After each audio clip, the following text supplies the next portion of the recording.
Estamos cerca. La tía Ana nos vino a recoger al aeropuerto. Joan, ella es mi hermana Laura. Mucho mejor. Nada que ver con el anterior. Está muy guapa. ¡Paco! Qué guapa, qué grande. Tu madre, de Paco. Estuvieron enamorados. Bonjour à tous, aujourd'hui on parle de Everybody Knows, film franco-italo-espagnol de Asghar Farhadi, dans lequel Penélope Cruz joue Laura, une espagnole qui vit maintenant en Argentine et qui revient dans son village natal pour célébrer le mariage de l'une de ses sœurs. Malheureusement, tout ne va pas bien se passer dans ce petit village, donc voilà. Donc on va pas faire de partie spoil, de partie no spoil. Je vais essayer de parler du film sans rentrer dans les détails et dans tout ce qui est retournement de situation, etc. Mais voilà, je vais quand même essayer d'en parler et de dire ce que je pense.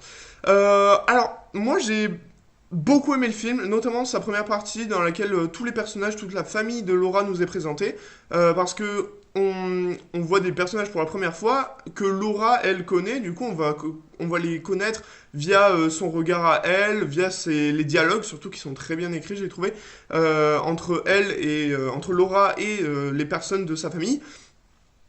Voilà, donc on connaît exactement ce que les personnages veulent, pourquoi ils sont là, d'où ils viennent, etc. Et notamment cette première scène, donc toute première scène, donc je spoil absolument rien. Donc c'est Laura et ses enfants qui vont dans son village natal et qui parlent avec justement le père des enfants via un téléphone, via un FaceTime ou un truc comme ça. Et du coup, bah on sait pourquoi le père est en Argentine et pas eux, parce que justement ils viennent fêter ce mariage. On sait ce que le père fait dans la vie, on sait même qu'ils ont un chien, enfin bref, on connaît vraiment absolument tout sur les personnages dès les premières minutes, et ça c'est vraiment super efficace étant donné que ça nous permet de nous attacher à eux directement. Et après, on nous est présenté au reste de la famille de Laura, et c'est là qu'on va apprendre à connaître à peu près tous les personnages qui auront un rôle dans le récit, notamment Paco, qui est joué par Javier Bardem, que je trouve vraiment excellent dans le rôle, pour le coup, et je trouve que les acteurs, les dialogues et tout ce qui tourne autour de la psychologie des personnages, c'est le point fort du film, tout simplement. Enfin voilà, on apprend beaucoup sur les personnages, et malgré tout ce qu'ils ont de différent, ils vont devoir s'unir à cause justement de l'élément déclencheur qui va arriver juste après la phase d'introduction des personnages. On a par exemple une famille espagnole typique où toute l'autorité est concentrée au niveau du grand-père, enfin pas vraiment, étant donné qu'il y a des personnages qui viennent un peu contrebalancer ça, mais il y a cette figure d'autorité du grand-père qui était un propriétaire terrien, par exemple, qui avait des centaines d'hectares de vignobles, qu'il a vendus à droite à gauche, et du coup, pendant le film, on le voit souvent dire « Ah, vous me devez tout, sans vous, vous n'aurez pas de travail, vous n'aurez pas de maison ». Enfin bref, voilà, c'est un exemple de personnage très très bien introduit via, justement, Laura, encore une fois, qui fait le lien entre nous, spectateurs qui la connaissons depuis le début du récit, et ces personnages-là qu'on découvre au fur et à mesure. Quand je parlais de personnages qui contrebalançaient ça, il y a aussi la femme de Paco qui, elle, est plus dans la confrontation avec justement cette figure d'autorité et qui dit bah non, c'est pas grâce à vous qu'on mange aujourd'hui et qu'on a de quoi se loger, c'est nous qui avons trimé pour en arriver là.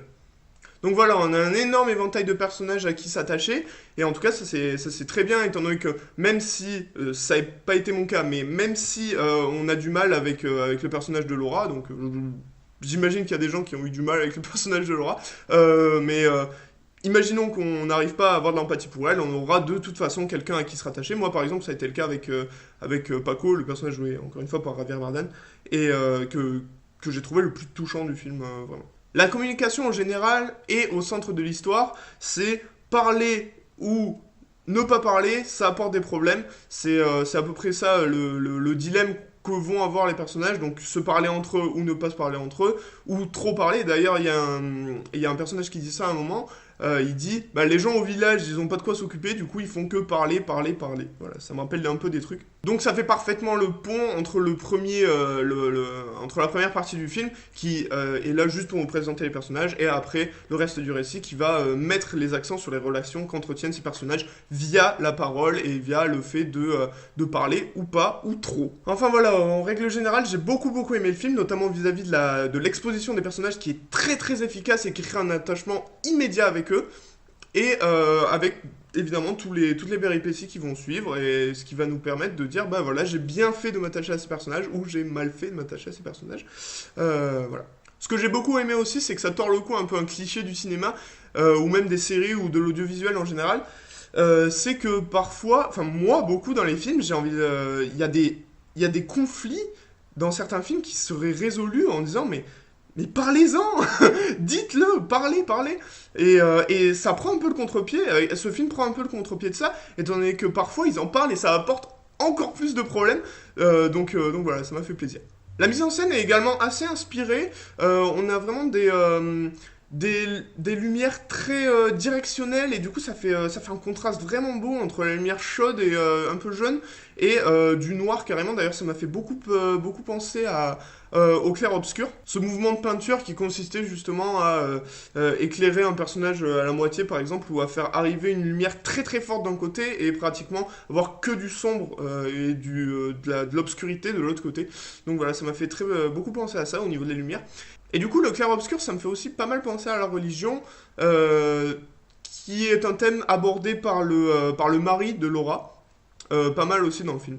Et au niveau aussi des mouvements de caméra, enfin, on a beaucoup de caméras statiques, justement, et par exemple, filmées entre des portes, par exemple une porte à moitié ouverte, ce genre de choses.